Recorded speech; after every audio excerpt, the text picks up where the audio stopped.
देवेंद्र फडणवीस फक्त एकच शब्द बोलला नाही, फक्त कर्जमाफीच बोलला नाही, त्या कर्जमाफीच्या वळीच्या खाली असा बोलला, प्रभू रामचंद्राची शपथ आहे, हनुमानजीचा गदा तुमच्या टाळकळ्यात टाकल्याशिवाय राहणार नाही। अकोल्यात आज उद्धव ठाकरे गटाच्या ट्रॅक्टर मोर्चामध्ये प्रहारचे अध्यक्ष बच्चू कडू यांची उपस्थिती। आज प्रहारचे अध्यक्ष बच्चू कडू पक्षाच्या कार्यक्रमानिमित्त अकोल्यात होते, तर जिल्हाधिकारी कार्यालयावर समारोप ठिकाणी बच्चू कडूंनी ठाकरे गटाच्या या मोर्चाच्या व्यासपीठावर हजेरी लावत सरकारवर जोरदार टीका केली। तर यावेळी भाषणात त्यांनी मुख्यमंत्र्यांचा एकेरी उल्लेख करत जोरदार प्रहार केलाय। तर शेतकऱ्यांसाठी कोणत्याही पक्षाच्या व्यासपीठावर जायला आपण तयार असल्याचं बच्चू कडू यावेळी म्हणाले। आणि पावसाळी अधिवेशनापर्यंत कर्जमाफीची घोषणा होत नाही तोपर्यंत अधिवेशन कसं भरतं तेच पाहतो, असा इशारा बच्चू कडूंनी दिलाय। नितीन भाऊ 3 जिल्ह्याचे संपर्क प्रमुख आहे आणि आता शिवसेनेच्या डोक्यात शेतकऱ्याचा विषय आहेच, पण नितीन भाऊ असल्यामुळे तो अधिक ताकदीनं शिवसेनेत गेला याचा आनंद आहे। कुठल्याही पक्षाचा मोर्चा असता तो शेतकऱ्याचा असता, माझ्या विरोधकाचा मला पाळणाराचा असता तरी बच्चू कडू तिथं हजर राहिला। मेरा बाप कोई नेता नहीं हो सकता, मेरा बाप किसान है, उसके सिवा कोई बाप नहीं। त्या शेतकऱ्यासाठी शेवटच्या क्षणापर्यंत, शेवटच्या ताकदीपर्यंत लढायचा आहे। मित्र, आम्ही पाहतोय होणाऱ्या आत्महत्या असेल, आम्हाला दिले जाणारे भाव असेल, देवेंद्र फडणवीस फक्त एकच शब्द बोलला नाही, फक्त कर्जमाफीच बोलला नाही, त्या कर्जमाफीच्या वळीच्या खाली असा बोलला आणि त्यांनी सांगितलं का एमएसपी जे आहे त्याच्यावर 20% अनुदान देऊ।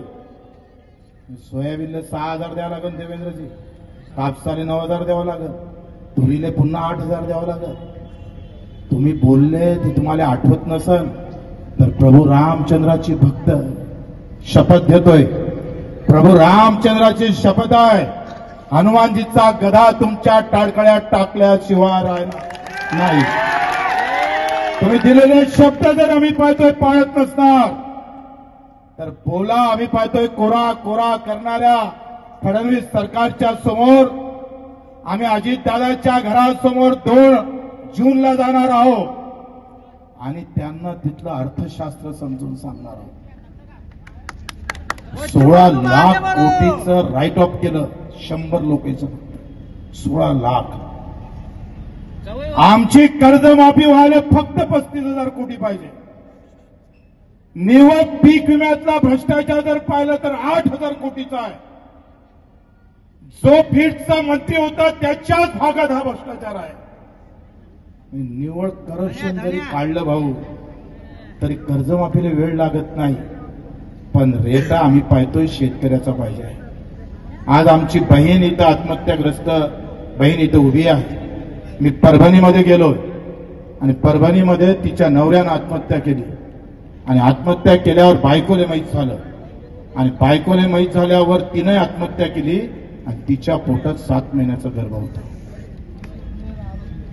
मी त्या गावातल्या लोकांना विचारत होतो, 50-60 लोक आमच्या समोर बसले होते आणि त्यांना मी विचारत होतो, तुम्हाला संताप का येत नाही, तुम्हाला राग का येत नाही, तुम्ही असं साधा बॅनर म्हणून निश्चित का केला नाही। मित्र, या देशातली व्यवस्था अशी आणून टाकली की तुमच्या आमच्या डोक्यात धर्म आणि जात आणून टाकतो। तर शिवसेनेनं हे कर्जमाफीची मागणी लावून धरली, याच्याबद्दल बच्चू कडूचा तुम्हाला मानाचा मुद्रा आहे। आपल्या सर्वांना धन्यवाद देतो, आभार मानतो। पक्ष कोणताही असू द्या, पण शेतकरी मात्र डोक्यातून जाऊ देऊ नका।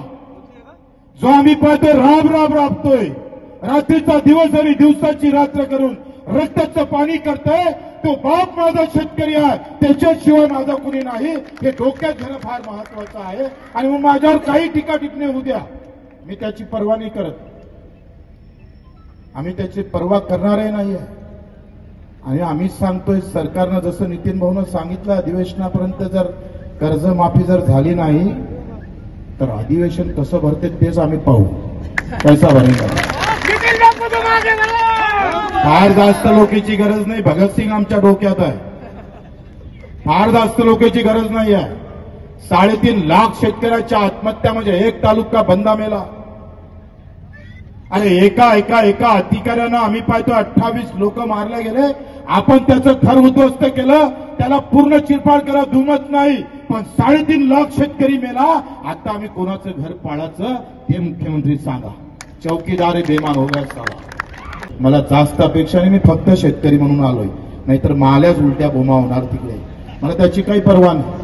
काही झालं, अख्खं आयुष्य राजकारणाचं बुडलं तरी चालत, पण शेतकरी जिथं जिथं म्हणून आंदोलन करन तिथं तिथं झेंडा आणि धर्म आणि जात आणणार नाही, पक्ष आणणार नाही. एक कार्यकर्ता आणि एक शेतकरी म्हणून हजर राहण्याचा मला तुम्ही जो काही बहुमान दिला त्याबद्दल आपल्या सर्वांचे आभार. कारण या शेतकऱ्याच्या आंदोलनात एक शेतकरी म्हणून, माझा बाप, माझी माय, माझा भाऊ शेतकरी म्हणून मी इथे सहभागी झालो, मला सहभागी होता आलं, हेच माझ्यासाठी भरपूर आहे. मला वाटते तुमच्या नेतृत्वात नितीन भाऊ, आप अगर बोलेंगे तो बच्चू कडू आपका कार्यकर्ता बनकर दौड़ेगा. परवाह नहीं, हम उसकी परवाह नहीं करते. कौन बड़ा है और कौन छोटा है, इससे ज्यादा हमारा किसान बड़ा है. किसान बड़ा, शेतकऱ्याशिवाय आमचं कोणी मोठं नाही आहे. आणि त्याच्यासाठी शेवटपर्यंत कुठं आहे, जिथं म्हणाल तिथं आणि जिथं चालायला लावान तिथं बच्चू कडू हजर आहे. एक कार्यकर्ता म्हणून, एक शेतकरी म्हणून आपल्या सर्वांचे आभार, धन्यवाद. जय हिंद, जय महाराष्ट्र. उद्धव साहेबांच्या आदेशाने अरविंदजी सावंत साहेब यांच्या नेतृत्वामध्ये पश्चिम विदर्भामध्ये शेतकऱ्यांना कर्जमुक्त करण्यासाठी आज आंदोलन पश्चिम विदर्भामध्ये केलं. अकोला जिल्ह्यामध्ये माझ्या नेतृत्वात, अमरावतीमध्ये सावंत साहेबांच्या नेतृत्वात, बुलढाण्यामध्ये आमचे आमदार, बुलढाण्याचे जिल्हा प्रमुख यांच्या नेतृत्वात संपूर्ण विदर्भामध्ये आज शिवसैनिक शेतकऱ्याला घेऊन रस्त्यावर उतरला. आज अनेक आत्महत्याग्रस्त कुटुंबातल्या महिला सुद्धा ह्या 45 डिग्रीच्या तापमानामध्ये उपस्थित झाल्या. आम्ही त्या महिलांना, त्या ताईंना म्हटलं, आपण 45 डिग्रीचं तापमान आहे, आपण आपल्या लहान 6 वर्षाच्या बाळाला घेऊन आपण मोर्चामध्ये का आल्या. त्या महिलांनी त्यांची व्यथा सांगितली.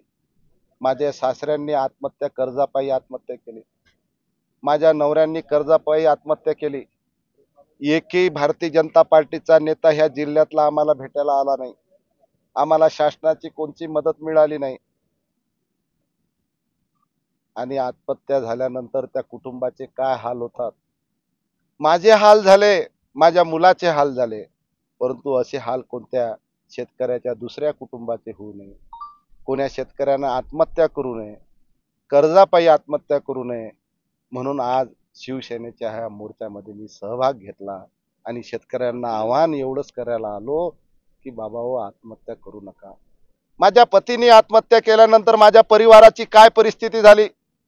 शासनाने इनमिन 1 लाख रुपये जरी कुटुंबाला दिले असतील, परंतु माझ्या मुलाचा उदरनिर्वाह मी कसा चालू कुटुंबाचा, मी कुटुंबाचं पोट भरू का मुलांना शालेय शिक्षण देऊ, अशी व्यथा त्या महिलांनी मांडली.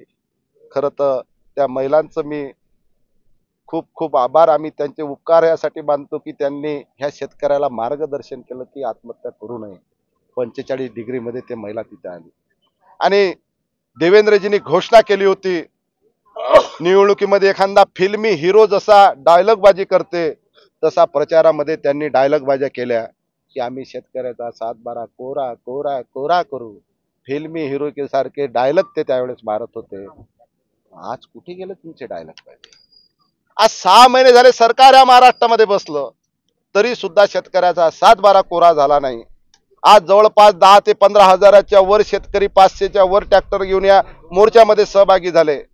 येणाऱ्या हिवाळी अधिवेशनाच्या अगोदर जर देवेंद्रजींनी, या महाराष्ट्रातल्या मुख्यमंत्र्यांनी जर शेतकऱ्याचा 7-12 जर कोरा केला नाही, तर येणाऱ्या हिवाळी अधिवेशनाला नागपूरला या पश्चिम विदर्भातले हजारो ट्रॅक्टर घेऊन, लाखो शिवसैनिक घेऊन, लाखो शेतकरी घेऊन विदर्भाला, विधान भवनाला आम्ही वेळा घालू. त्याच्या अगोदर तुम्ही कर्जमुक्त करा, नाही तर नागपूर अधिवेशनाला ह्या महाराष्ट्रातला, विदर्भातला शेतकरी ट्रॅक्टर मोर्चा घेऊन नागपुरात दाखल होईल. तुम्ही पाहत आहात विस्टा न्यूज मराठी.